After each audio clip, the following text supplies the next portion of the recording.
Yahoo News Japan napansin ang pag-trash talk ni Jandrel Casimero laban kay The Monster Naoya Inoue. Sinabi nga ni Casimero ang kahinaan daw ni Inoue yung left hook, katulad sa pataman ni Luis Nery kung saan bumagsak si Naoya Inoue. Marami daw kasing pinabagsak si Casimero gamit ang left hook. Kaya ito raw ang isang kinakatakutan ni The Monster Inoue. Kung babasahin po natin yung huling talata na sinulat ng isang Japanese. Since the possibility of the fight with Inoue happening is already hopeless, I think he says will likely sound like the howling of a loser. Yung pagtatrastok daw ngayon ni Casimero, isang pagtatahol na lang ng isang talunan. Kasi nga daw hopeless na ang laban ni Casimero kay The Monster Inoue pero tinatrastok pa rin ni Casimero. Kaya hanggang pagtatahol na lang daw ang ginagawa ngayon ni Cuadro Alas. Kahit daw anong gawin ni Casimero ngayon, nagkamali siya sa huling laban niya kay Saul Sanchez. Kahit daw na ipanalo niya ito via TKO sa round 1, hindi pa rin impressive dahil 2 beses nag-overweight. Hindi pa rin daw binibigyan ng credit si Casimero dahil sa kanyang overweight issue. Talagang binabanatan ng mga Japanese si Jandrel Casimero. Si Casimero kasi talaga ang Pinoy boxer na maingay mga tol at makukuha talaga ang atensyon. Kaya yung mga Japanese reporter nakukuha na rin yung atensyon nila dahil kay Cuadro Alas. Hindi katulad sa ibang Pinoy boxer natin, tahimik lang kaya hindi masyadong pinag-uusapan. Siyempre pagdating sa Japan mga tol, iba ang dating sa kanila. Kumbaga pag-disrespect sa sports ng boxing ang ginawa raw ni Casimero dahil wala daw siyang pakialam sa timbang. Sa ibang banda naman, Shakur Stevenson pumayag na nga po sa demand ni Oscar De La Hoya na gumamit sila ng maliit na ring kontra William Cepeda. Pero malabong gagamit sila ng maliit na ring. Siguro abot pa rin yan ng 16x16. Malaki na rin yung 16x16, makakatakbo pa rin dyan si Stevenson. Ang maganda talaga 10x10 lang para maliit lang yung atrasan. Sa ibang banda, Canelo Alvarez mas napabilib kay Floyd Mayweather kumpara kay pambansang kamama ni Pacquiao.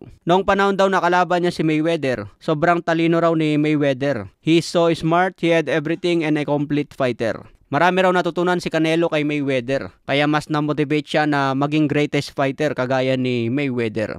Ngayon mga tol, isa na si Canelo sa pinakamalaking bayad sa boxing. Kung matatandaan yung isang interview ni Canelo, kaya daw niya talunin si Pacman kung aakyat ng division. Pero hindi na kasi kakayanin ni Pacman umakyat sa middleweight division. Aminado nga si Pacman laban kay Margarito na nahirapan na sa 154. Hindi nga umabot si Pacman sa 154 pounds sa mismong laban.